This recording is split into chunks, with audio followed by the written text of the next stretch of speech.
It's about a thing. Yeah. Feel real good. Wave your hands in the air and lick 2 shots in the atmosphere. Bonsoir à tous. Est-ce que vous allez bien? Mieux que la France? Alors ça va. Je vous demande... alors tout à l'heure, on a rendu un hommage à notre ancienne présidente, Edmonde Charleroux. Je vous demande un petit triomphe, s'il vous plaît, pour notre président des Amis de l'Humanité, Ernest Pignon. Ernest! Il aime pas ça. Voilà, je l'ai embrassé pour vous.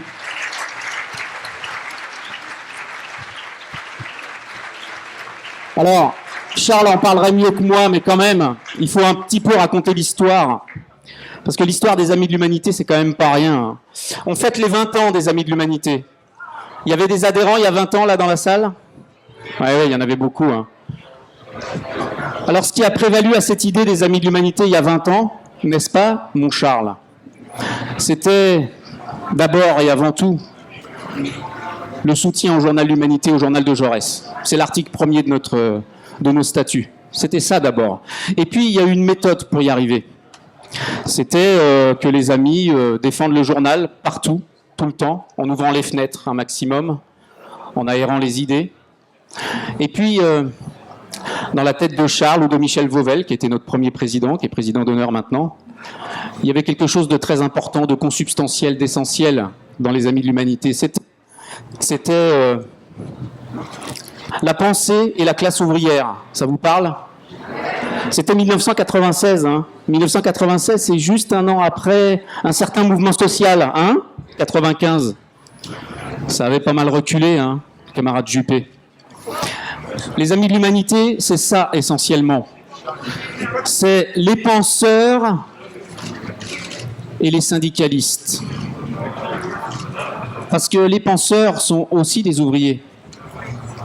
Et les ouvriers sont aussi des penseurs. C'est ça l'âme des Amis de l'Humanité.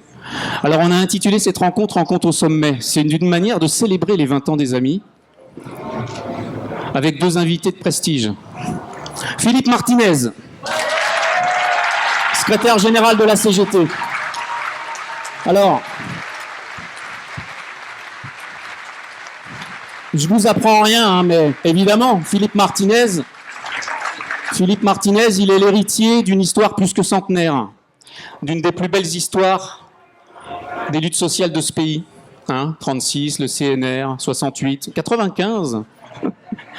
Mais oui, c'est la vérité. Et puis, accessoirement, ça rejoint un petit peu l'histoire des Amis de l'Humanité. Il est aussi l'héritier de Bernard Thibault, qui est l'un des fondateurs des Amis de l'Humanité, il y a 20 ans. Eh oui. Régis Debray.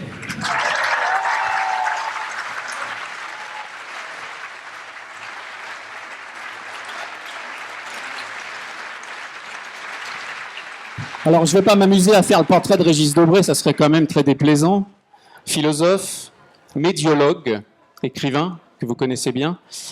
Régis est l'un des fondateurs des Amis de l'Humanité aussi, il y a 20 ans. Et comment vous dire? Avec Charles Sylvestre, depuis 20 ans, depuis que les Amis existent, on a eu en tête, comment vous dire, jusque dans nos tripes, 2 grandes personnalités françaises qui ont énormément compté pour nous. Ils étaient à l'époque les 2 une lumière dans la nuit déjà, une petite flamme dans le crépuscule. C'était Jacques Derrida, et depuis que avec Régis Debray, et depuis que Jacques Derrida est mort, eh ben il nous reste Régis Debray. Charles, je te donne la main pour une raison simple. C'est toute ton histoire. Bon, eh bien, bonsoir. Jean-Emmanuel a quand même bien frayé la voie, quand même. Hein. Voilà. Alors, on va s'installer. Régis Debray, Philippe Martinez. Il y a un mot à propos de la CGT, de la disparition de Georges Segui que l'on avait reçu. Bien sûr, voilà. Alors, Régis Debray, Philippe Martinez, voilà. Et Ernest Pignon me dit une chose, et il a parfaitement raison, c'est qu'ici s'est trouvé, il y a quelques années, un homme qui est venu pour la parution d'un gros livre de lui, qui était une sorte d'autobiographie. C'était aussi beaucoup de réflexions un peu testamentaires. Il s'appelait Georges Segui. Bon, Georges Ségui a disparu cette année.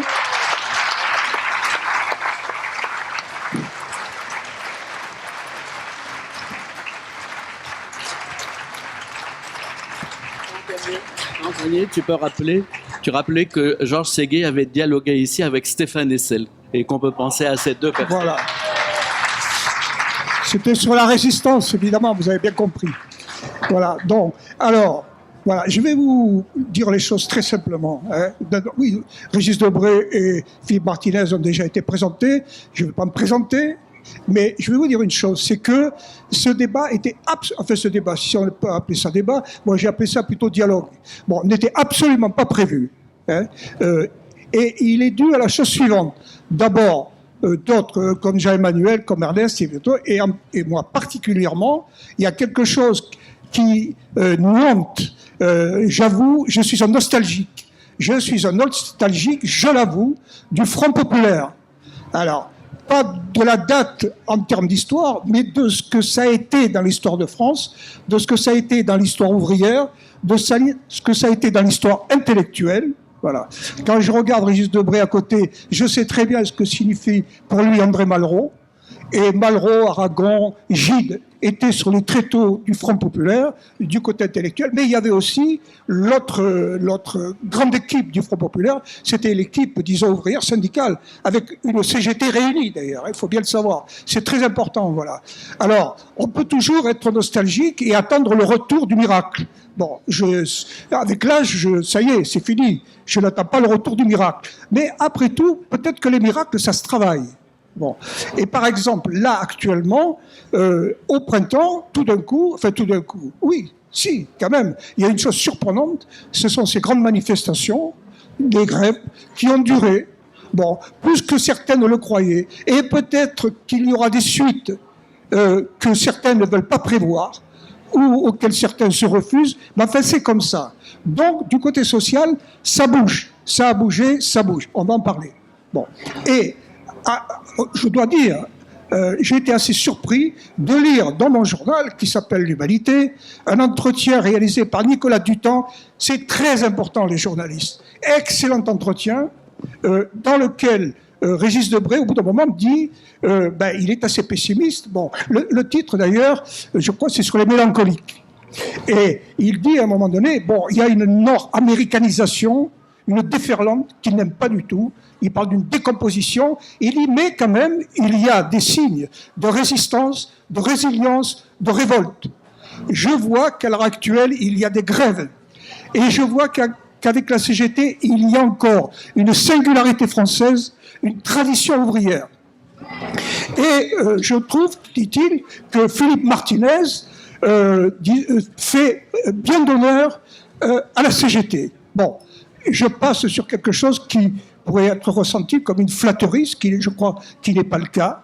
Mais c'est surtout sur ces mots, tradition ouvrière, singularité française, et donc résistance, résilience, révolte.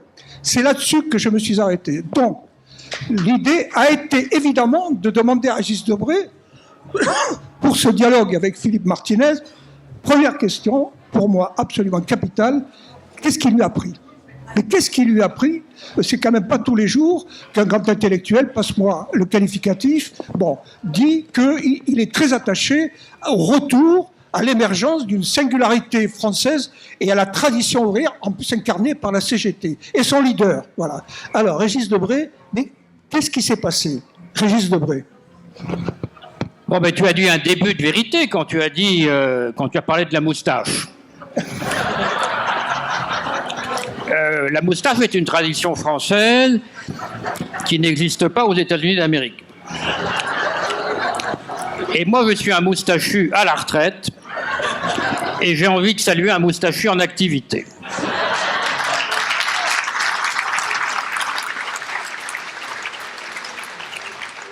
Maintenant, je vais vous donner des raisons plus sérieuses, tout de même.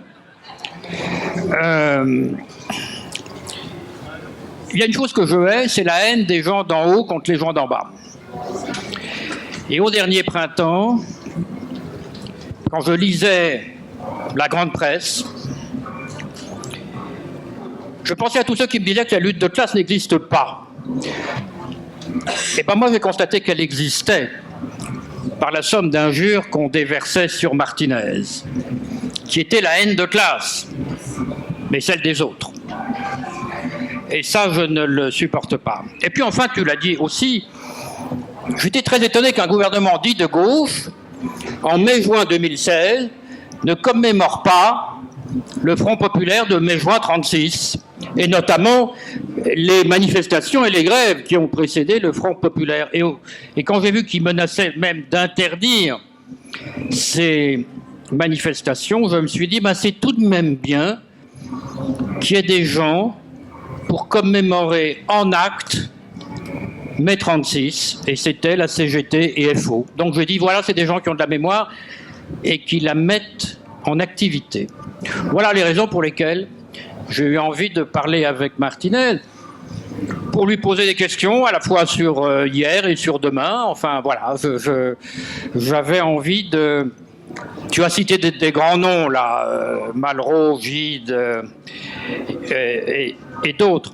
Mais il est bon que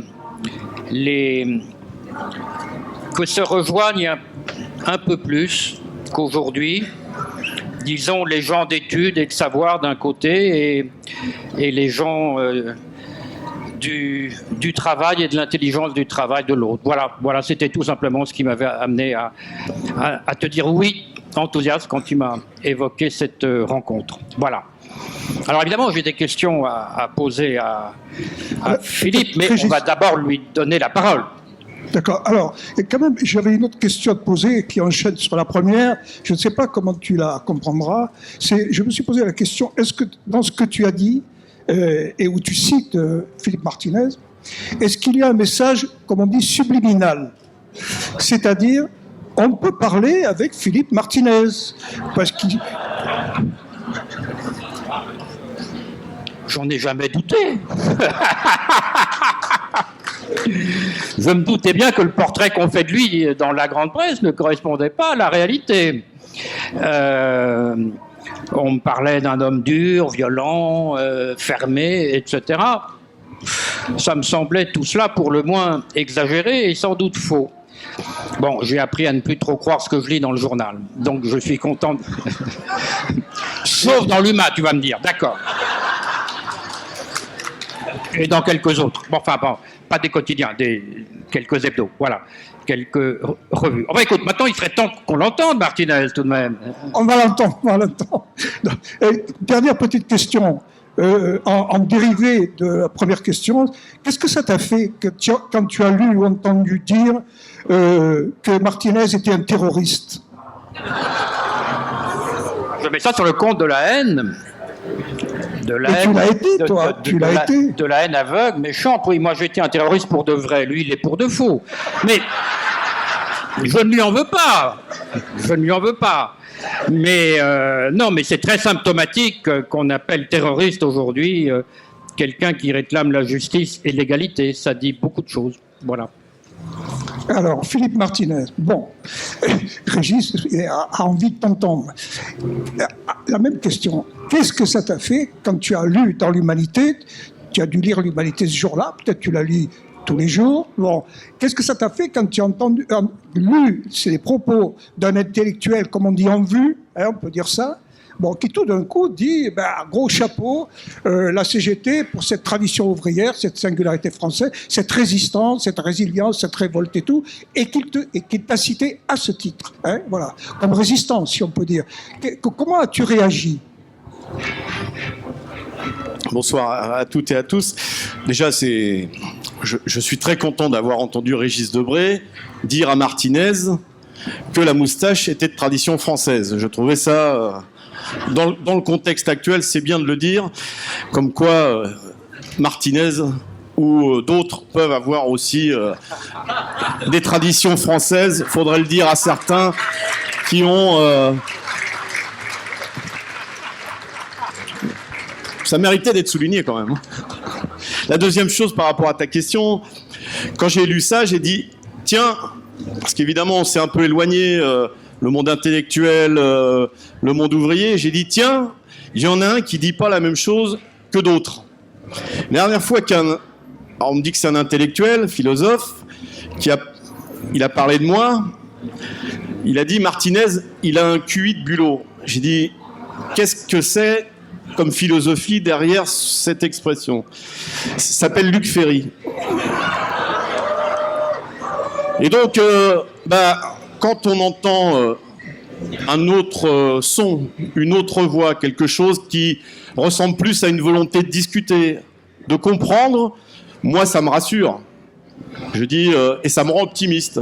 Et donc, oui, il faut discuter, il faut débattre, il faut échanger. On n'est pas toujours d'accord, mais le débat d'idées, c'est toujours mieux que les brèves de comptoir, même si elles sont parfois drôles dans d'autres circonstances. Bon, alors Philippe, on va parler de l'avenir, mais avant, j'aimerais un peu te demander 3 choses sur les événements passés. Hein, c'est-à-dire la contestation de la loi El Khomri. Je veux dire, la première question, c'est ce qui s'est joué dans les médias, si tu veux, parce que construire un rapport de force, aujourd'hui, ça passe par la médiatisation. Ça veut dire par l'image. Et il y a une sorte de lutte pour la visibilité qui fait qu'on est amené à produire des images toujours de plus en plus fortes pour pouvoir être présent. Donc, la question que je te pose, c'est quel rapport as-tu avec cette nécessité où nous sommes aujourd'hui d'avoir des images fortes qui peuvent être celles du secrétaire général de la CGT qui brûle un pneu sur la route. Et ça, effectivement, c'est une belle image, mais tout le monde peut l'interpréter d'une autre façon, comme une image de violence, comme une image de trouble à l'ordre public. C'est-à-dire que tu seras présent au journal de 20h, même un truc, mais ça pose tout de même un problème. Deuxième question, toujours, hein, je les regroupe, mes 3 questions, mais tu vas les traiter ensemble.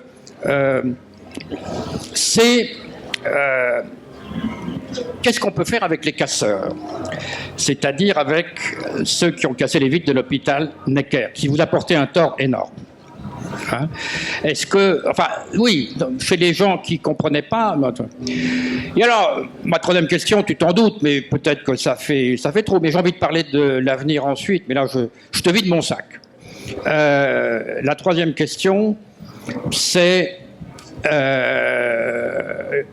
l'interruption des journaux, la CGT Livre, qui a fait dire à d'autres qui connaissent pas bien toutes ces affaires, ils veulent faire la police des journalistes, donc ce sera demain la police des idées, donc ils révèlent leur nature un peu totalitaire. Voilà, si tu veux, les 3 questions que j'avais envie de te poser. Premièrement, ton rapport à la violence, ou disons à la nécessité de s'imposer par des images fortes. Deuxièmement, le problème du service d'ordre avec ces casseurs qui peuvent défigurer, et je sais bien que c'est pas sous ton contrôle, mais voilà, qu'est-ce qu'on peut faire pour bien délimiter les 2 ordres? Et puis, je voudrais que tu me dises un mot, en tant qu'intellectuel, je ne peux pas ne pas réagir à ce qui s'est passé avec la CGT Livre, même si j'ai eu de très bons rapports avec la CGT Livre il y a quelque temps. Voilà, je te laisse parler. Merci pour ces questions pertinentes, cher Régis Debray. Alors, les médias ont besoin de plus en plus, pas toutes, mais surtout, il y a une multiplication de chaînes directes qui passent en boucle des images et je pense qu'ils ont besoin d'attirer l'œil. L'histoire du pneu, j'ai dit à mes camarades, des pneus devant des boîtes, j'en ai brûlé quelques-uns. Ça n'a rien de violent. Ça n'a rien de violent. Tous ceux qui ont occupé leur entreprise, quand on occupe une entreprise, eh bien, il y a des mises en scène, il y a des traditions. Le pneu brûlé pour empêcher les accès à ceux qui essayent de forcer de forcer les barrages. Et il y a eu des incidents un camion a roulé à Fos-sur-Mer sur un militant de la CGT. Il est toujours à l'hôpital. Ça attire moins qu'un pneu qui brûle. Et donc il y a des images dans les grèves et même avec beaucoup de respect pour ton âge qui est un petit peu supérieur au mien, des grèves, vous en avez vu, pas forcément à la télé, et voilà, il y a un piquet de grève, eh bien ça s'installe, il faut durer, ça a duré pour certains 25 jours, etc. Moi je suis assez dépité et je pense qu'il faut réagir sur cette question de violence. Une chemise arrachée, c'est de la violence. 2000 suppressions d'emplois, c'est normal.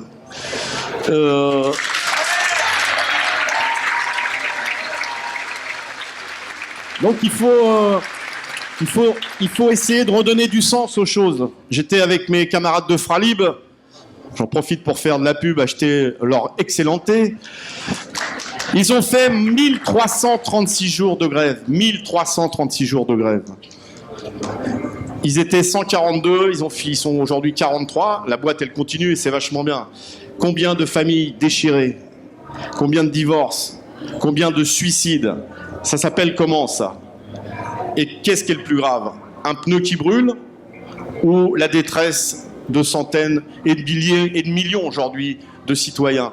Je pense qu'il faut aussi remettre les choses à l'endroit. Et oui, on a démarré sur la lutte de classe et la haine de classe. Et je pense que c'est ça. Et malheureusement, on est dans un monde où les médias ont beaucoup de puissance. Je répondrai à ta troisième question fort intéressante. Beaucoup de puissance, il y a de plus en plus de médias, mais il y a de moins en moins de patrons de presse. Et il y a surtout, malheureusement, de moins en moins de gens qui dirigent la presse et qui connaissent la presse. On ne va pas citer d'exemple. Il y en a un qui fait des avions, par exemple. C'est un patron de presse. Mais, donc, moi, je reconnais, j'ai beaucoup de respect pour les journalistes et j'en côtoie d'excellents qui veulent savoir. Mais évidemment, on est confronté à une surenchère médiatique. Je vais te raconter une anecdote, je ne te l'ai pas encore racontée. Peut-être que je te l'ai déjà racontée, mais tout le monde ne la connaît pas. Il y a eu, et j'ai rien contre le Figaro, je lis tous les jours aussi le Figaro. Il y a eu une célèbre photo sur fond sombre où on voit Martinez faire ça. C'est devenu l'emblème de la terreur. L'homme qui veut, je sais pas quoi, faire trembler Hollande, je ne sais qui. Et j'ai eu un témoignage qui m'a touché du journaliste, enfin du photoreporter qui a fait cette photo. Cette photo, il m'a écrit, il m'a dit « Monsieur Martinez, cette photo, il n'y a que vous et moi qui savons dans quelles circonstances elle a été prise. » Au moment, il avait remarqué que... je m'appelle Martinez, donc il n'y a pas que les Italiens qui parlent avec les mains. Il avait marqué que mon geste préféré pour appuyer mes propos, c'était de faire ça. Il a appuyé, et au moment où il prend cette photo, on parlait du cinéma italien, pain et chocolat, affreux salé méchant. Et c'est devenu, cette conversation avec un photoreporter qui faisait son boulot, le symbole du méchant qui veut foutre à feu et à sang ce pays. Moi, j'ai apprécié ce témoignage de ce photoreporter qui voulait montrer, qui faisait sa photo et qui voulait montrer un individu, en l'occurrence le secrétaire général de la CGT, dans une conversation.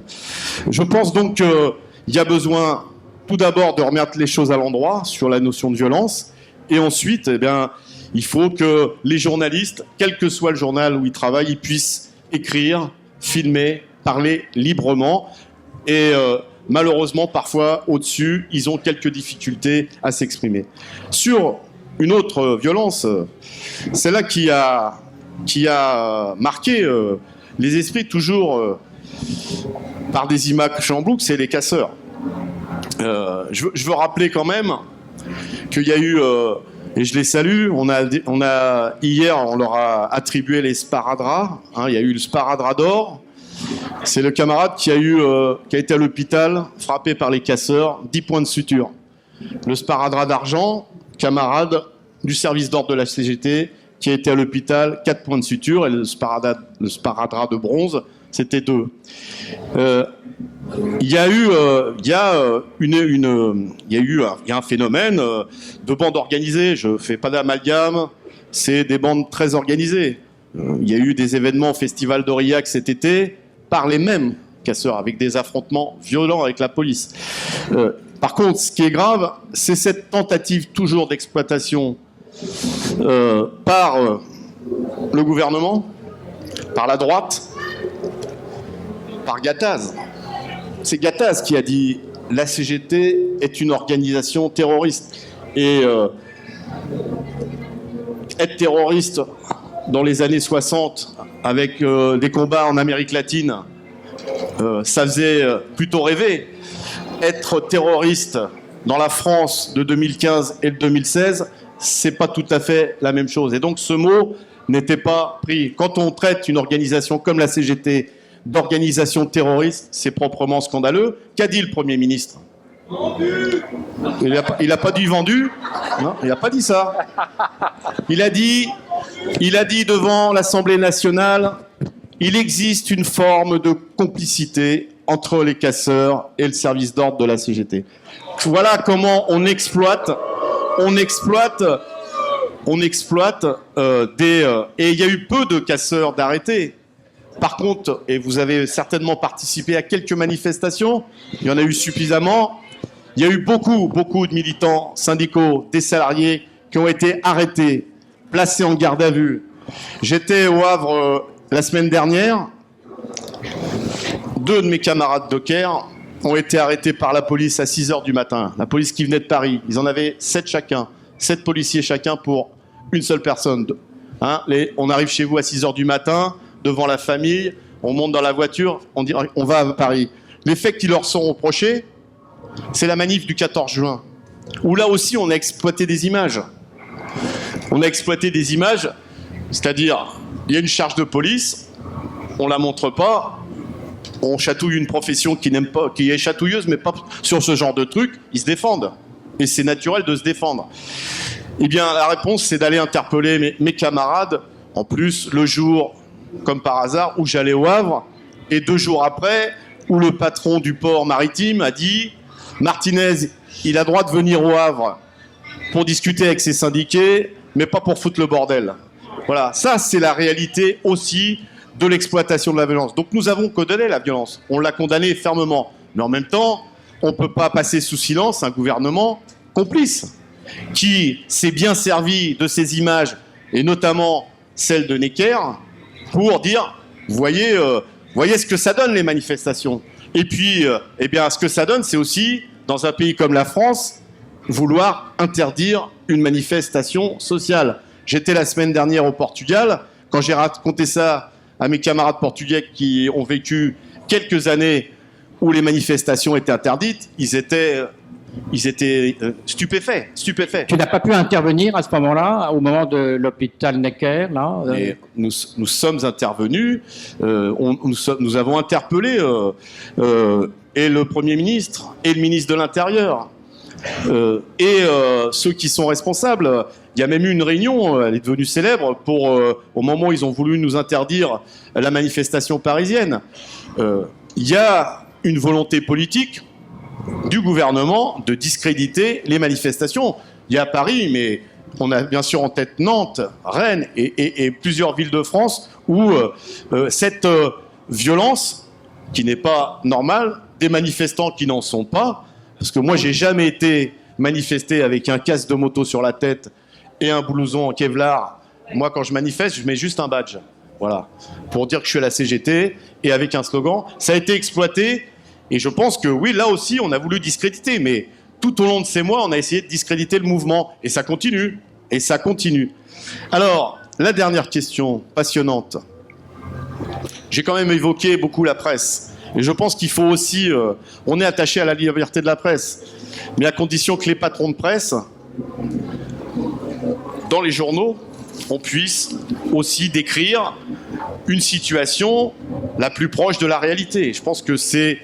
la première qualité, je ne suis pas un spécialiste, d'un journaliste. On peut avoir du parti pris. Il y a des journaux engagés, n'est-ce pas, Charles ? Mais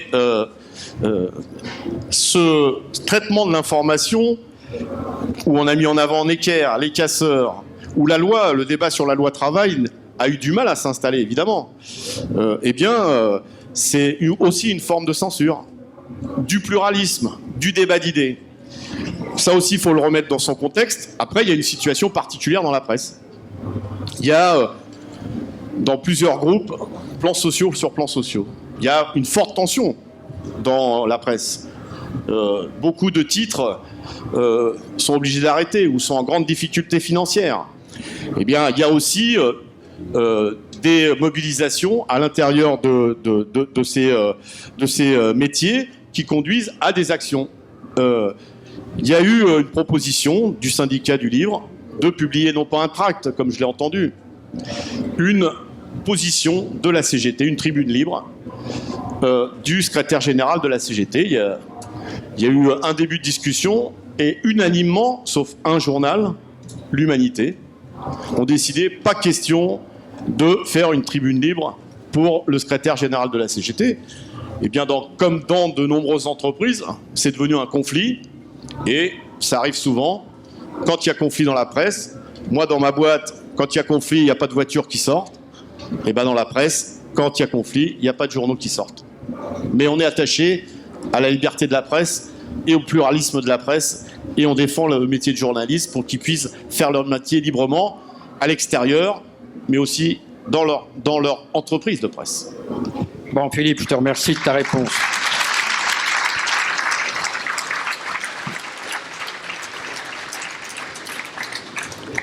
Maintenant, tu sais, dans mon esprit, ce qu'on fait là, c'est un peu un débat contradictoire, c'est pas un meeting. Alors, je vais te poser des questions de fond maintenant. Tu sais, les compagnons de route sont des gens qui posent les bonnes questions parce qu'ils n'ont pas tout à fait les bonnes réponses. J'imagine que les bonnes réponses, c'est toi qui vas me les donner. Mais alors, c'est vrai que quand je dis que c'est un débat contradictoire, moi, je veux pas de contradiction de fond. Simplement, je voudrais te répercuter 3 questions que j'entends autour de moi quand on parle de la CGT et qu'on n'est pas CGTiste. Et je suis content que tu aies l'occasion d'y répondre. Je ne sais pas ce que tu vas me dire, mais je vais te poser ces 3 questions. Première question. Elles sont un peu brutales. La CGT, c'est machiste. Ils n'aiment pas les bonnes femmes. Deuxième question. La CGT, il protège les gens déjà protégés, c'est-à-dire les salariés à statut de la fonction publique. Mais bon, il y a aussi d'autres modes de travail et les chômeurs. Voilà.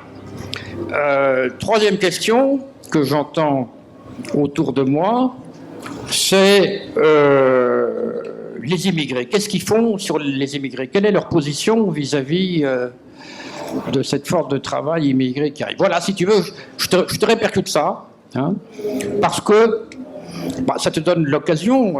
Là, je sais bien qu'ici,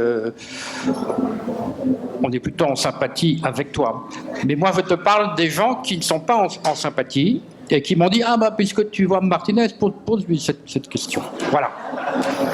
J'en profite. Mais tu peux en profiter aussi pour... C'est ce que je vais faire. Pour faire le point. Question par procuration. Voilà. Alors, Philippe Martinez. Bon, déjà, il m'arrive de sortir de mon célèbre bureau pour aller voir la vraie vie. Souvent d'ailleurs. Je vais dans les entreprises. Et malheureusement, il faut que ça s'améliore, mais dans les entreprises, tout le monde vote pas pour la CGT. Et puis, je sors aussi des entreprises. J'ai des voisins. Je croise des gens en vacances. Des gens qui nous aiment plus ou moins. Donc, je leur dis souvent, la CGT, elle gagne à être connue. Parce que les fausses idées sur la CGT, il y en a beaucoup. On en a évoqué quelques-unes tout à l'heure. Mais la CGT, elle doit bouger aussi. Et sur les 3 questions, au moins sur les 2 premières, je suis d'accord avec toi. La CGT n'est pas machiste, mais il y a trop de machos à la CGT. Oui, et je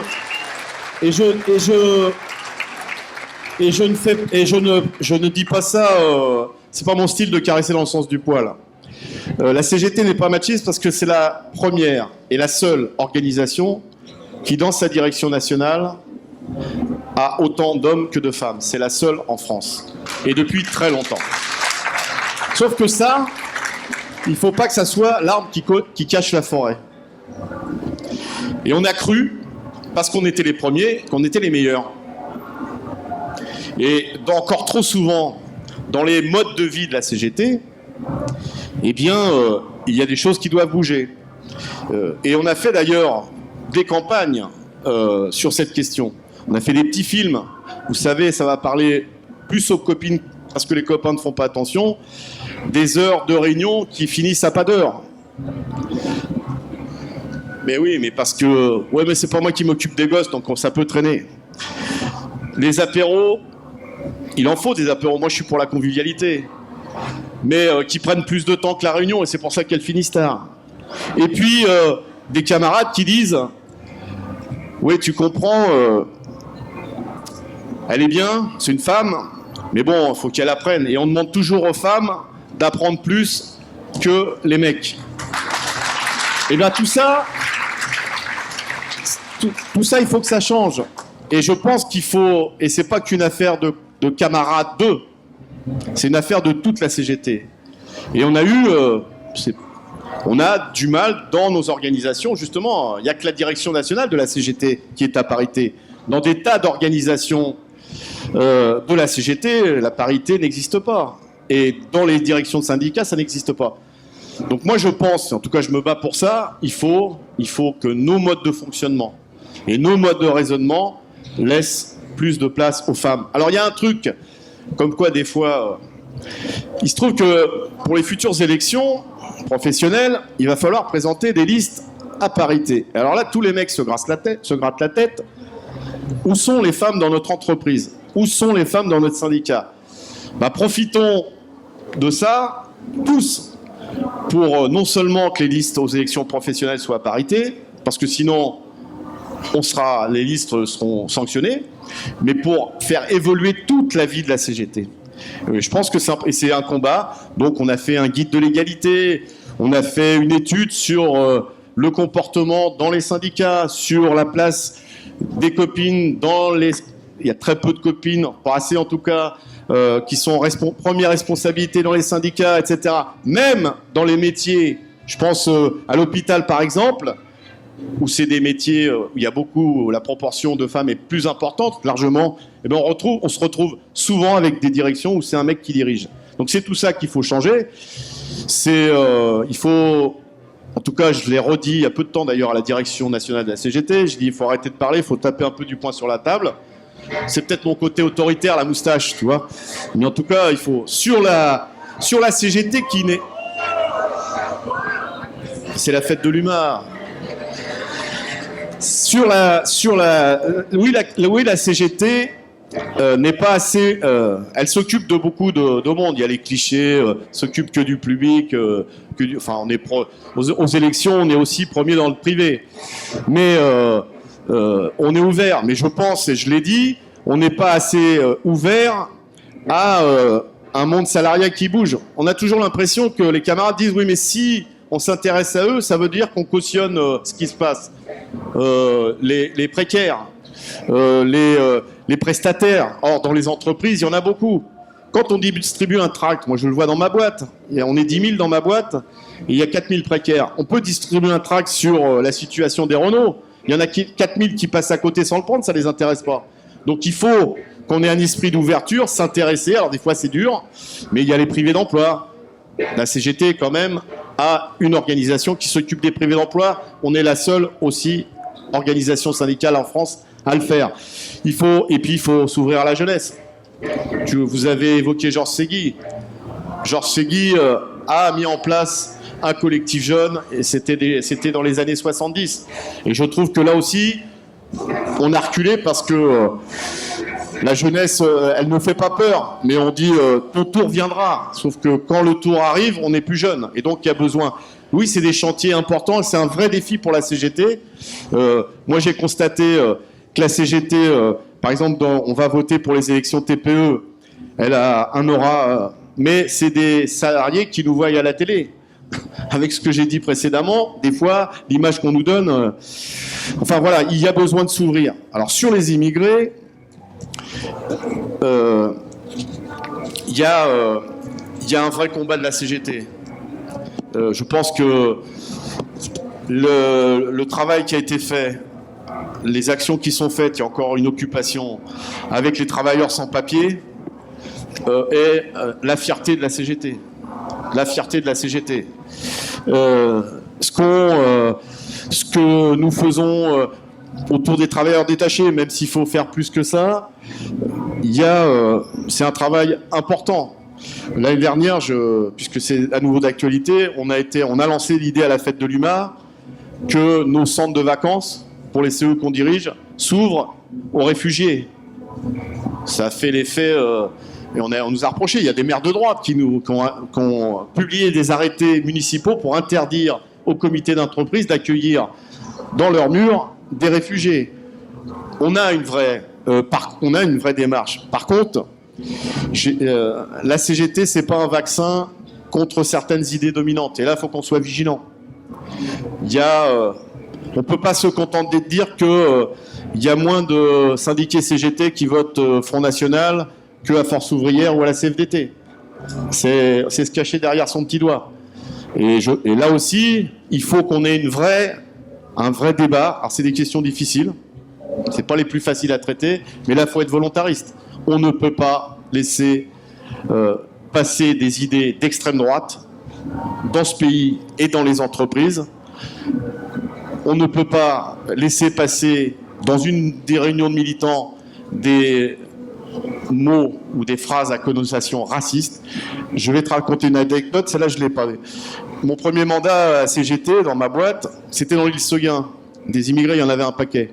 Mais moi, je suis technicien, il y en avait moins. J'ai été choqué, j'avais moins de 30 ans. Les camarades disent, un petit jeune, bon, on avait déjà le souci des jeunes, on va présenter Philippe tête de liste aux élections d'épée. Et un camarade a dit, c'était en 86, ouais, mais il s'appelle Martinez. Vous ne croyez pas que ça va déranger un peu dans l'île Seguin les catégories ingénieurs, cadres, techniciens? On a laissé filer ce genre de phrases. Et donc je pense qu'il est de notre responsabilité, mais là aussi de tous les militants, je suis sûr qu'il y en a plein dans la salle, que cette question-là, on dise, oh là là, c'est compliqué, on la met sous le tapis, on en reparlera un autre jour. C'est une vraie question parce qu'on a une responsabilité. Les valeurs de la CGT, c'est l'internationalisme, c'est la lutte contre l'aide et la lutte pour la défense des peuples opprimés. Ça, c'est dans nos gènes. Et j'allais vous dire, c'est Martinez qui vous le dit. Et je suis attaché à l'histoire de ma famille. Et eux se faisaient traiter de pingouins avant-guerre. Non, pingouins. Comme les Rital. Et donc, il y a toujours eu cette solidarité ouvrière avec la CGT au centre pour ne pas laisser passer ce genre de propos, ce genre d'attitude. Et là, on a un vrai défi à relever, là. Et c'est pour ça que je dis d'ailleurs à mes camarades, s'il y a un sujet sur lequel toutes les organisations syndicales en France devraient se mobiliser ensemble, c'est la lutte contre le racisme et la lutte contre l'extrême droite.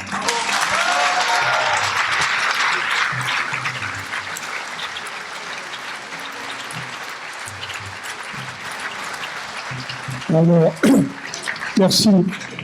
Question, une remarque qui est destinée à Régis Debray. Si je me souviens bien, il a écrit et il en a même fait un spectacle sur Walter Benjamin.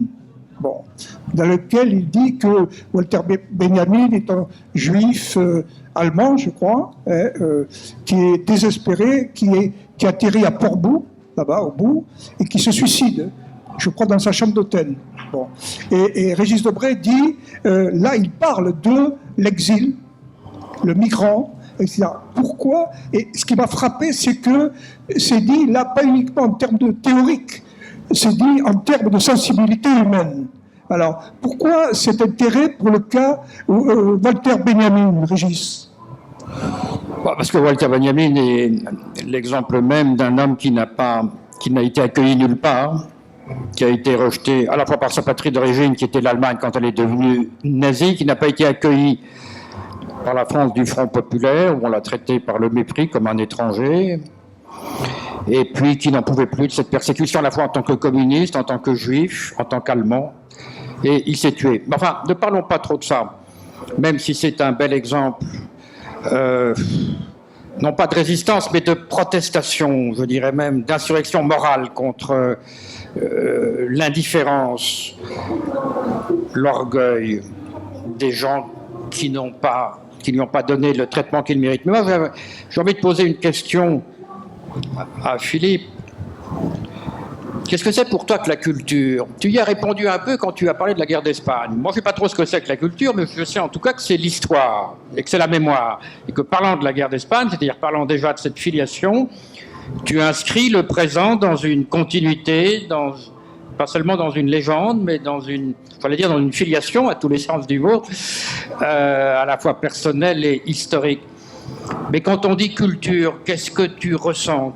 Qu'est-ce que c'est pour toi ton rapport avec ce qu'on appelle la culture, qui n'est pas seulement cette musique-là, mais qui est aussi cette musique-là.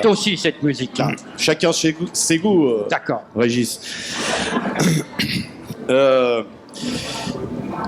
pense que, au travers de la culture, mais j'évoquais plus une forme d'identité. On parle beaucoup d'identité. La construction de son histoire qui est transmise par les parents, les grands-parents, et je pense que c'est important d'y être attaché.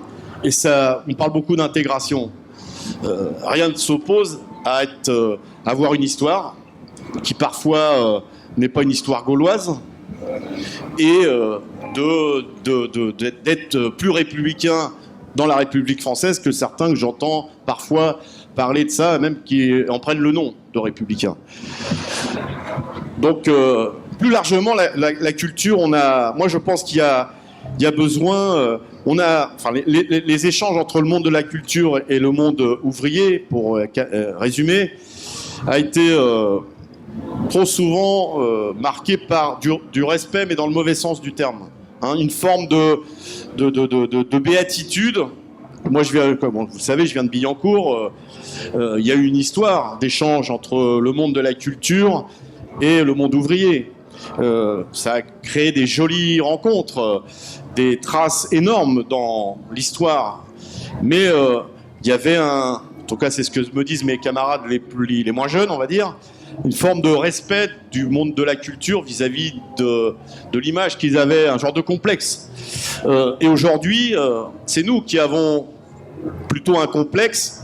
Alors parfois parce qu'il y a une forme de dédain chez certains qui se prétendent gens de culture. Et donc je pense qu'il faut revenir à une forme de dialogue comme on fait aujourd'hui, où chacun écoute l'autre, apprend de l'autre. Parce que l'écoute, c'est aussi l'apprentissage. Et donc nous essayons de travailler, et moi je m'en félicite. Alors c'est un projet qu'on a quelques-uns dans la CGT, mais qu'on veut élargir, justement pour que les ouvriers de la culture et les autres ouvriers, et quand je parle d'ouvriers, c'est évidemment plus large que ça, puissent échanger sur leur travail, parce que le travail, c'est quelque chose d'essentiel. Et donc, on fait des expériences. On a des discussions avec des gens du théâtre, du spectacle, des gens de cinéma, des écrivains, etc. Je pense qu'il faut revenir à... On a des outils formidables qui sont attaqués, c'est les comités d'entreprise. Une fois, Fleur Pellerin m'a dit... vous avez raison, monsieur Martinez, les comités d'entreprise, c'est 33% des recettes de la culture en France. J'ai dit, je vous parle d'autre chose, madame. Je dis, pourquoi on ne favorise pas l'accès au théâtre aux prolos ou aux gens qui travaillent? Pourquoi on a un système aujourd'hui dans les théâtres où on dit on a des abonnements? D'ailleurs, les directeurs de théâtre sont des patrons de théâtre. On dit plus directeurs de théâtre, c'est des patrons de théâtre, et on dit j'ai tant d'abonnés, je veux ça. Si je mets la place pour gagner un peu d'argent à temps, parfois c'est plus de 100 €. Je fais 5 représentations, tous mes abonnés sont contents, puis ceux qui voudraient y venir, ils n'ont pas les moyens de mettre 100 € dans le théâtre, et ils iront jamais au théâtre.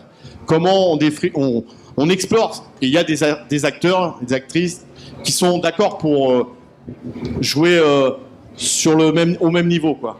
Ils ont besoin, oui, la culture, c'est pas une affaire de spécialistes, et ça devrait être ouvert à tout le monde. Moi, la seule fois où j'ai été à l'Opéra Garnier, c'est grâce à mon comité d'entreprise. C'est vieux, ça m'avait coûté 20 francs.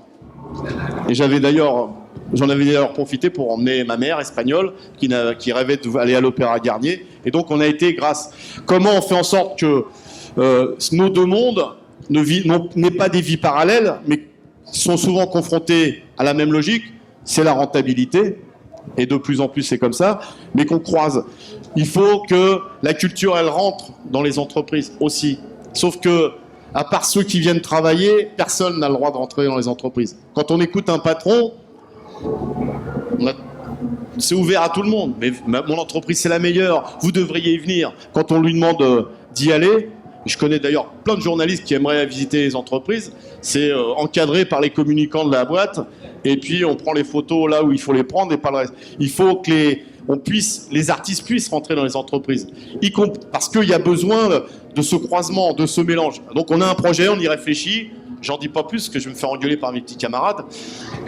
Mais oui, il y a besoin de cet échange. Et puis il y a besoin de faire rentrer aussi la lecture. Aujourd'hui, déjà, dans beaucoup d'entreprises, il faut plus parler anglais que français. Bon, j'ai rien contre, mais la littérature française est pas mal non plus. On parle et on ne lit plus que des notes, du boulot et du boulot. Et donc, il y a besoin là aussi que y ait je sais pas, des écrivains qui viennent parler de leurs bouquins, etc., etc. Donc ça peut être un combat commun entre le monde de la culture et le monde de l'entreprise. Alors, quand je dis l'entreprise, c'est au sens large. Et je pense qu'il y a des combats d'intérêt communs à mener ensemble. Je te tends presque la perche, à toi et à d'autres d'ailleurs. Hein. Eh ben écoute,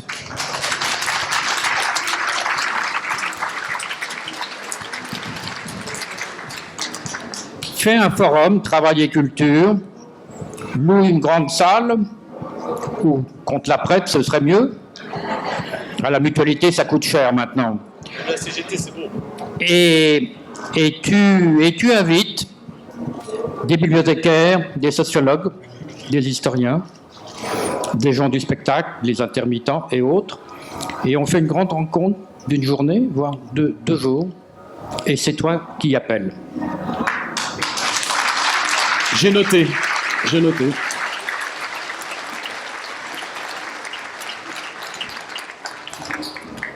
Où il sera permis de s'engueuler, éventuellement. J'adore quand on s'engueule, Parfait. du moment qu'il ressorte de nos engueulades quelque chose de concret. Alors maintenant, c'est pas une engueulade, c'est une question qui concerne la situation d'aujourd'hui. Tu es un grand syndicat qui n'a pas de relais, qui n'a pas de débouché politique crédible dans les mois, dans les années qui viennent. C'était pas le cas de Georges Ségui en 68 quand il appelait à reprendre le travail parce qu'il y avait alors une perspective. Hein. Il y avait pas encore le programme commun, mais c'était dans les cuisines, si j'ose dire. C'est-à-dire qu'il y avait un débouché parlementaire et politique crédible. Aujourd'hui, ce n'est pas être pessimiste que de noter que ce relais, ce débouché, n'a plus la même force, ni la même forme. Bon. Est-ce que cette situation, ça n'investit pas la CGT et tes amis aussi d'autres formations d'une sorte de charge d'opposition qui vient te demander au fond de représenter une opposition qui a du mal à s'exprimer politiquement? Et est-ce que c'est pas un facteur qui peut vous radicaliser, vous faire aller comme une sorte de fuite en avant pour répondre à cette demande? Enfin, c'est une situation compliquée parce que vous n'êtes pas une formation politique, chacun le sait.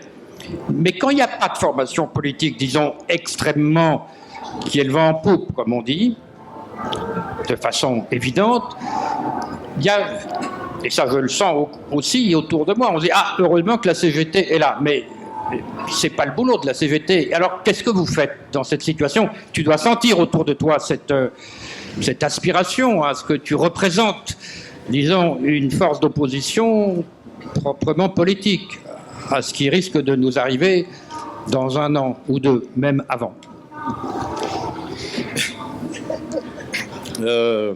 La CGT, nous sommes une grande organisation syndicale et nous entendons bien le rester dans les années à venir. Même si on a 120 ans, on est très très jeune. Tu évoquais Georges Segui, il a été un des premiers à poser ce genre de questions sur le rôle du syndicat et le rôle du politique. On nous reproche de faire de la politique au syndicat et à la CGT. Moi, j'entends certains de mes collègues, secrétaires généraux, ils disent nous on est indépendants, etc. Mais quand on conteste une loi, on fait bien de la politique. On donne bien un avis. Et on ne se contente pas, nous, à la CGT, de dire ça, c'est pas bien. Je trouve qu'on ne le fait pas assez souvent. Mais on dit aussi, voilà ce qu'il faudrait faire. En tout cas, voilà ce qu'on propose. Et on propose des alternatives sociales. Quand la CGT propose de travailler moins, 32 heures par exemple, elle fait de la politique. On pèse bien sur des choix de société. En même temps, on ne peut pas faire que ça. Le rôle du syndicat, c'est aussi de s'intéresser à l'ensemble des problèmes, on l'a évoqué tout à l'heure, de ce qu'on appelle le salariat. Et j'intègre dedans les retraités et les privés d'emploi. Au quotidien, il y a de plus en plus de mal-être au travail. Et d'ailleurs, ce que je reproche aux politiques, par exemple, c'est de passer dans les entreprises, pas tous, mais beaucoup maintenant, avec un casque sur la tête, entouré de communicants, de monter devant un podium avec leur nom devant, de faire un discours, on choisit les salariés derrière eux pour la photo, et on s'en va. Le politique s'est désintéressé du travail. Et il y a de plus en plus de souffrance au travail. Ces questions-là, il faut qu'on s'en occupe. Ça, c'est le boulot du syndicat. Après, je dois t'avouer que, alors qu'on nous disait mort il y a 2 ans, la CGT est très courtisée en ce moment. Très courtisée. Et j'alerte d'ailleurs les militants. Quand on est à la CGT, évidemment, on a le droit d'être engagé dans un parti politique. D'ailleurs, moi, je suis pour que on s'investisse dans la politique. Mais quand la CGT est courtisée à ce point-là, c'est pas normal. Et donc, chacun doit prendre ses responsabilités. Le syndicat, il propose des alternatives sociales. On veut un changement de société. Oui, on veut un changement. Oui, on dénonce le capital, etc. Mais le projet politique, il doit être porté par les politiques. Or, il y a une dérive, ou pas d'ailleurs, certains, la dérive, on la connaît, hein, c'est d'éviter ce genre de questions. On a évoqué l'immigration, etc. D'autres, là, ils sont nombreux, c'est être calife à la place du calife. C'est-à-dire défendre d'abord l'intérêt particulier au lieu de défendre l'intérêt général et de proposer des alternatives. Et on a un déficit de plus en plus important de ce sens qu'il faut donner au mot politique, y compris quand on est dans un parti politique, c'est l'intérêt général. Et je pense qu'on souffre de ça. En tout cas, la CGT ne doit pas se faire piéger. Je le répète, on est très courtisé dans la période. Évidemment, le mouvement social n'y est pas pour rien. Il y avait moins de coups de fil il y a 1 an. Il faut que chacun assume ses responsabilités. Et ne pas nous faire porter le chapeau, parce que, faut le dire, hein, le Parti socialiste, en tout cas ses premiers dirigeants, le gouvernement, nous rejoue enfin, pour les plus vieux, il n'y en a pas dans la salle. Vous savez, il y avait une petite affichette en 86 avec un loup qui disait « Au secours, la droite revient ». Certains s'en souviennent. Alors, je ne sais pas ce qu'ils vont inventer comme animal, un dragon, je ne sais quoi, mais au secours, l'extrême droite revient. Et j'ai déjà entendu chez certains, c'est de la faute de la CGT. Oui, oui. Des ministres, des premiers secrétaires du Parti social, il n'y en a qu'un, ça vous avez son nom. Je trouve que c'est dangereux de ne pas assumer ses responsabilités politiques et de faire porter à un mouvement social qui non seulement conteste un recul de société, mais qui propose des alternatives, le poids de l'arrivée du Front National. Et donc que chacun assume ses responsabilités. Et si un parti politique ou des partis politiques s'appuient sur ce que propose la CGT, les 32 heures, ça a été évoqué aussi, la sécurité sociale professionnelle, c'est-à-dire que à partir du moment où on rentre dans la vie il n'y a plus de retour en arrière, quelle que soit sa situation. Quand on galère pendant des années et des années, à chaque fois qu'on retrouve du boulot, on repart comme aux premières années de sa vie en termes de salaire, de reconnaissance, de qualification. Un vrai projet de société, c'est de travailler pour que quand on a mis les pieds dans une boîte, eh bien, même si on a envie de changer de boîte, on garde sa qualification, son salaire, ses droits, etc. C'est autre chose que la version soft du CPA que nous a proposé. Alors, on dit El Khomri, mais j'ai cru comprendre que c'était pas tout à fait elle qui avait écrit le truc. Mais, enfin, c'est pas moi qui le dis, c'est son conseiller social. Donc voilà, il faut que les partis politiques s'appuient sur le mouvement social. Et j'étais au Portugal la semaine dernière. Je précise pour les journalistes, pas en vacances, parce que j'ai lu ça dans un quotidien, enfin en tout cas, Martinez a profité de ses vacances pour rencontrer le Premier ministre portugais. J'ai été rencontrer la CGT portugaise. Et le mouvement social au Portugal, qui a été très fort, hein, ça a été peu médiatisé l'année dernière, a fait tomber un gouvernement de droite et socialiste et a permis que des forces politiques, sans programme commun, sans union de je sais pas quoi, mettent en place un gouvernement socialiste qui vient de décider la remise en place des 35 heures au Portugal, qui vient de décider d'augmenter le SMIC, qui vient de décider de redonner aux fonctionnaires les 10% de salaire que le précédent gouvernement leur avait piqué, et qui commence à renationaliser, au compte-gouttes, quelques entreprises. Comme quoi, on peut s'appuyer sur le mouvement social pour faire des réformes qui changent la politique. Alors, Régis, je voudrais... on a encore quelques minutes, quoi. Hein. Bon. Comment ? Non, non, je ne me permettrai pas. Avec ton tempérament, Philippe, je ne me risquerai pas. Hein. Bon, alors, je voudrais vous poser une question, je ne sais pas si vous pouvez répondre. Mais on a démarré par des références au Front populaire au début, ça c'est moi, hein, je ne sais pas vous. Et quand même, cette idée de rassemblement populaire pour arriver, à changer les choses, et deuxièmement, à travailler la société en profondeur, parce que c'est ça qui s'est passé en 1936. Même si ça n'a duré que 2 ans, ça l'a remis en profondeur quand même. Bon. Qu'est-ce qui s'est passé? C'est qu'il y a eu un rassemblement. Il s'est appelé d'abord le Rassemblement populaire. Hein. C'est le fameux meeting à Montrouge. Bon, et là, il y a toute la gauche, hein, de fait. Le syndicat est réunifié. Il y a plus de 100 organisations et associations. Il y a les Amis de la Nature. Il y a l'Étoile nord-africaine de Messaliade, etc. C'est-à-dire, tout d'un coup, ça remue toute la société. Voilà. Est-ce qu'à votre avis, l'un et l'autre, qu'est-ce qui pourrait se faire qui permette à un moment donné de ne pas arriver à ce résultat après-demain et même l'an prochain, en 2017, bon, mais quand même, comment pourrait-on travailler pour arriver à ce changement de cap qui ferait que le poids des intellectuels et le poids du mouvement ouvrier soit suffisant à un moment donné pour, comme on dit, renverser la table? Régis Debray, est-ce que tu peux répondre à cette mauvaise question? Non, mais je vais en poser une bonne. Mais je réponds d'abord. C'est toujours face à un adversaire qu'on se rassemble, c'est toujours face à une menace, à un péril. Dans les années 30, c'était le péril nazi, bien sûr, et la montée des ligues fascistes ou des ligues nationalistes. C'est contre cela. Le moi se pose en s'opposant au non-moi, comme on dit en philosophie. Le nous suppose un eux. Bon.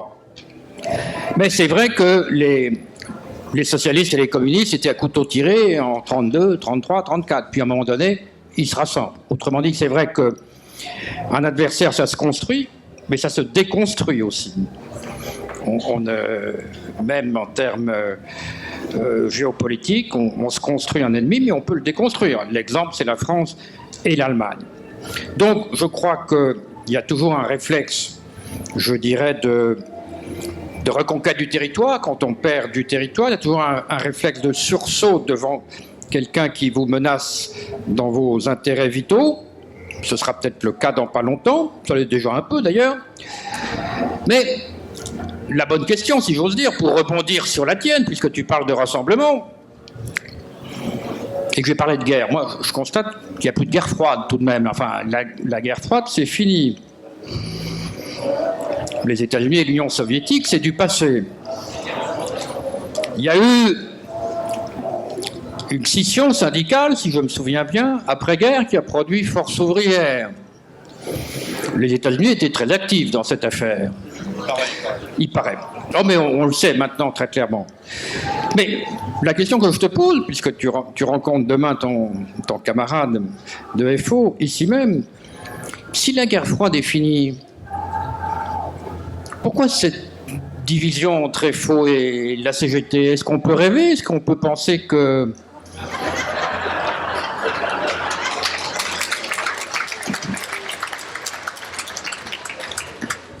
Est-ce qu'on peut penser à une, non pas une confusion, mais à une refusion, un retour à l'unité, un rassemblement, pour parler comme Sylvestre? CGT et FO, voilà, ce serait... J'essaye de donner corps à ta question un peu abstraite. Même si je vois que tu regardes ta montre, c'est une question qu'on peut poser à 9h10. Alors, vous avez encore 3 quarts d'heure pour ça. Non, je blague. Philippe, à cette question. Qu'on ne te posera pas demain, parce que demain, ça risque d'être justement, Régis, est-ce que tu peux venir au débat et poser la question à Mailly?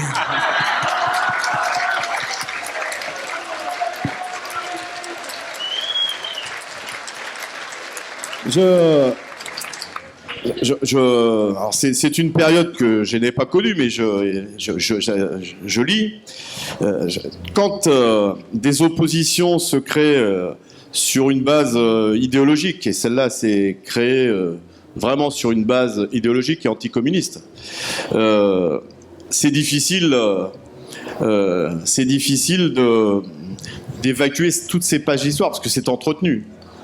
Peut-être pas forcément, d'ailleurs, si on interrogeait des syndicats FO sur la scission et la création de Force ouvrière, qui s'appelle toujours CGT Force ouvrière, parce que ça vous le direz pas à Mailly, mais ils aiment bien mettre CGT devant, parce que des fois ça rapporte de voix, parce qu'on lit pas jusqu'au bout, et je lui ai déjà dit. Et il faut que le mouvement syndical soit suffisamment intelligent.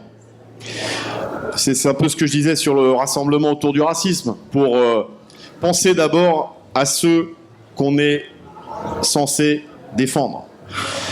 Et c'est valable avec d'autres, parce que depuis la scission, d'autres syndicats se sont créés. Hein. J'ai coutume de dire que plus il y a un syndicat, d'ailleurs c'est Bernard Thibault c'est une phrase de Bernard Thibault, plus il y a de syndicats en France, moins il y a de syndiqués. Et en ce moment, il y a vachement de syndicats en France, hein, je vous le dis.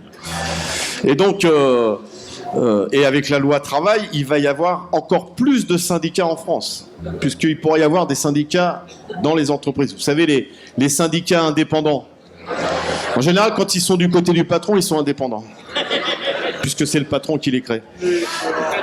Donc moi, je pense qu'il faut une vraie... il faudrait qu'on puisse se poser, réfléchir. Il y a besoin je parlais que d'une seule centrale syndicale, c'est pas pour demain. Mais enfin, qu'on réfléchisse sur cet éclatement syndical, c'est plus que de l'éclatement, c'est des micro-syndicats partout. C'est une vraie question, parce que quand on discute avec les salariés, on se fait engueuler. Ils ont l'habitude de voir des syndicats qui parlent entre eux et qui s'arrachent la figure, mais là-dedans, et on risque de devenir, si on n'y prend pas garde, mais heureusement on est ancré dans les entreprises, et c'est ce qui fait notre force, à l'image de certains politiques qui confondent la lutte de classe, enfin ceux qui la connaissent, et la lutte de place. Donc il y a besoin, et j'en ai déjà parlé à mon Mailly, vous lui répétez pas non plus, mais c'est comme une autre génération. Il a, enfin, un moment, il va prendre sa retraite. Mais je pense qu'il y ait, non, c'est pas un secret. Hein. Il y a besoin que le syndicalisme y réfléchisse. Mais on est loin d'un syndicat unique, ou en tout cas de moins de pluralisme syndical. Et parfois, on fait le pluralisme, c'est important. On a parlé du pluralisme de la presse. mais j'allais dire, trop de pluralisme jette de la confusion. Vous voyez, dans des entreprises comme Air France, pas dire de bêtises, mais il y a au moins 15 syndicats. Oui, les intersyndicales, c'est compliqué. Hein. Donc, il y a besoin que collectivement, c'est valable aussi souvent pour nous, on pense d'abord à l'intérêt des salariés et moins à notre boutique. On a du boulot, parce qu'évidemment, en face, il y en a qui cultivent. Hein. On l'a bien vu, pendant le printemps. On a réussi, tout le monde dit que c'est un événement. C'est quand même malheureux que quand deux syndicalistes, deux secrétaires généraux défilent ensemble pendant quelques mois, parlent ensemble, ça soit un événement. Ça devrait être naturel, qu'on discute et qu'on essaie de trouver des solutions. Donc, ça va demander un peu de temps, en tout cas, pour qu'il y ait moins de... Enfin, il y ait tout autant de drapeaux dans la rue, encore plus, mais qui soient tous de la même couleur. Bon. Écoute, je pourrais pas être là demain, mais je vais demander à Sylvestre de poser la question. De sa part. Enfin, de la part de beaucoup de monde. Parce que ça nous redonnerait espoir. Voilà. Enfin, je suis content de ta façon. Tu as ouvert une petite fenêtre. Il faut peut-être l'ouvrir à 4 mains. Mais que les deux, déjà, l'aient ouverte, c'est pas mal. Ou à 6 mains, parce qu'il ne faut pas forcément désespérer définitivement de la CFDT. Ça, c'est un autre problème. On va essayer d'ouvrir les C'est un autre terrain. C'est un autre problème. On va essayer d'ouvrir les portes-fenêtres. Là aussi, il faut nos relations avec la Confédération CFDT ne sont pas au beau fixe, c'est un secret pour personne. On a quand même réussi à débattre avec Berger sur une antenne sur la loi travail, où le journaliste avait son scoop en main et il s'est dit ils vont se foutre sur la gueule. Et on a essayé de donner une image du syndicalisme tel que veulent l'avoir les salariés, c'est-à-dire des gens qui ne sont pas d'accord mais qui débattent sans se traiter de nom d'oiseau. C'est aussi ça. Et il y a des tas, il n'y en a pas encore assez, mais il y a eu quand même... J'ai vu des drapeaux CFDT dans les manifestations. Si, je le dis gentiment, il y a des organisations de la CFDT qui se sont prononcées sur la loi travail. Si on siffle la CFDT, eux se sentent aussi visés. Quand on dit, je me fâche des fois, quand on dit tous pourris, si on insulte ceux qui viennent défiler avec nous, je pense qu'on doit trouver d'autres mots, d'autres moyens de discuter et d'avancer. Vous voyez ? Et c'est pas pour ça qu'on met ses visées dans sa poche. Bon, alors je vois une CGT inclusive et non plus exclusive. Je vois à travers toi, Philippe, une CGT qui pourrait combiner les deux gestes, le poing tendu et les bras ouverts.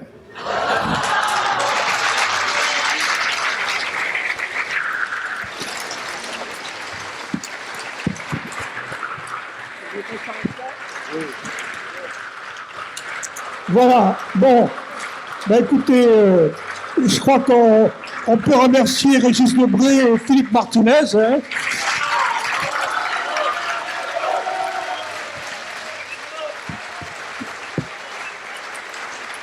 Et juste pour vous dire qu'on est très heureux que ça se passe ici, parce qu'ici, c'est les Amis de l'Humanité, c'est plus largement la fête de l'humanité, c'est-à-dire l'humanité. Il ne faut pas l'oublier, celui-là. Je voudrais juste remercier Régis qui a eu l'amabilité de mettre son beau gilet de la couleur qui nous fait plaisir.